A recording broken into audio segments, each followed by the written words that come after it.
అందరికీ నమస్కారం. చూస్తూ ఉన్నాం ఈ రాష్ట్రంలో రెడ్ బుక్ రాజ్యాంగం ఏ విధంగా అమలవుతూ ఉంది.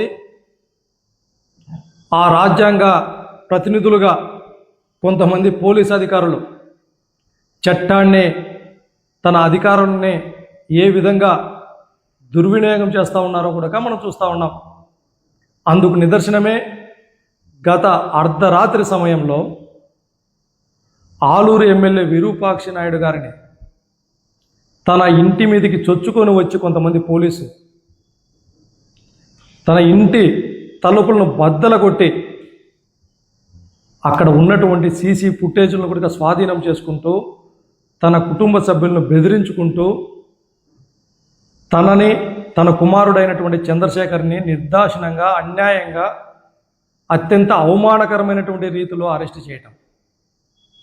ఈ సందర్భంగా పోలీస్ అధికారులని వారి వెనకాల ఉండి నడిపిస్తున్నటువంటి ప్రభుత్వ పెద్దలు కూడా అడుగుతూ ఉన్నాం గట్టిగా,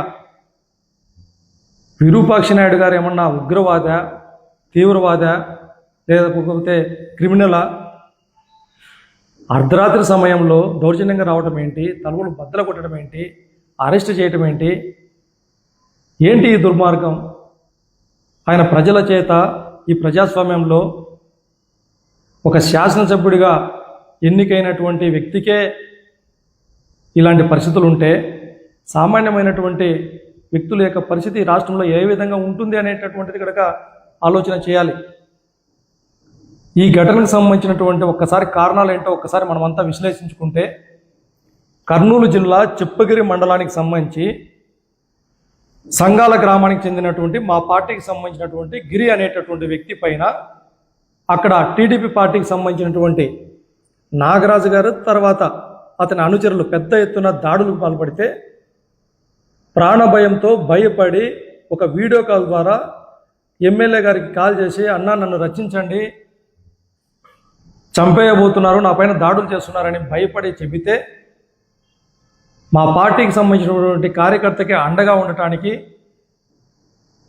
అక్కడికి ఎమ్మెల్యే గారు వెళ్ళిన తరువాత కూడా అక్కడ పెద్ద ఎత్తున టీడీపీ పార్టీకి సంబంధించినటువంటి గూండాలు రాళ్ల దాడి చేస్తే ఆ రాళ్ల దాడిలో ఎమ్మెల్యే గారి సోదరుడు శ్రీరాముడు ఒక చెయ్యి విరుక్కొట్టుకోవడం జరిగింది.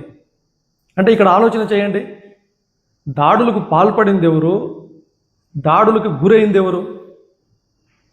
మరి దాడులకు గురైనటువంటి ఎమ్మెల్యే గారినే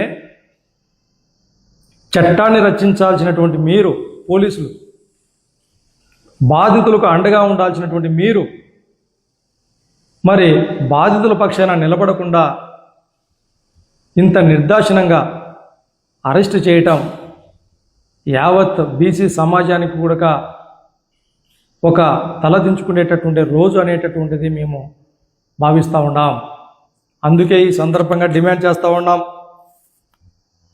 అరెస్ట్ చేసినటువంటి ఏదైతే ఎమ్మెల్యే గారు ఆలూరు ఎమ్మెల్యే గారు అయినటువంటి విరూపాక్షి నాయుడు గారిని తన కుమారుడిని బేషరతుగా విడుదల చేయాలా, దాంతోపాటు మీరు స్వాధీనం చేసుకున్నటువంటి సీసీ ఫుటేజుల్ని న్యాయస్థానంలో భద్రపరచాలా, వెంటనే ఈ దాడులకు పాల్పడినటువంటి టీడీపీ నాయకుల్ని అరెస్టు చేయడంతో పాటు దీనికి వెనకాల ఉండి నడిపించినటువంటి ప్రతి ఒక్కరిని కూడా శిక్షించేటటువంటి విధంగా కఠినంగా నిర్ణయాలు తీసుకోవాలా. ఒక్కటైతే వాస్తవం, మీరు రెడ్ బుక్ రాజ్యాంగం ద్వారా ఎన్ని ఇబ్బందులు పెట్టినా, వైఎస్ఆర్ కాంగ్రెస్ పార్టీ నాయకుల్ని ఎంత పెద్ద ఎత్తున అరెస్టు చేసినా, భారత రాజ్యాంగాన్ని గౌరవించేటటువంటి గొప్ప మనసున్నటువంటి వ్యక్తిత్వం ఉన్నటువంటి జగన్మోహన్ రెడ్డి గారి నాయకత్వంలో తప్పు చేసినటువంటి అధికారులు కావచ్చు, నిర్దాక్షిణంగా దౌర్జన్యంగా వైఎస్ఆర్ కాంగ్రెస్ పార్టీ పైన విరుచుకుపడుతున్నటువంటి లోకేష్ గారి కడకు కావచ్చు, భారత రాజ్యాంగం అనేటటువంటిది ఖచ్చితంగా సమాధానం చెబుతుంది అనేసి ఈ సందర్భంగా తెలియజేస్తూ, మీకు రెడ్ బుక్ రాజ్యాంగం ఉంటే మాకు అత్యున్నతమైనటువంటి భారత రాజ్యాంగం అనేటటువంటిది ఉంది అని మాత్రం గుర్తు చేస్తున్నాం, హెచ్చరిస్తున్నాం. కాబట్టి వెంటనే బాధితులకు న్యాయం జరిగేటటువంటి విధంగా చర్యలు తీసుకోవాలనేసి ప్రభుత్వ పెద్దలకు డిమాండ్ చేస్తూ ఉన్నాం.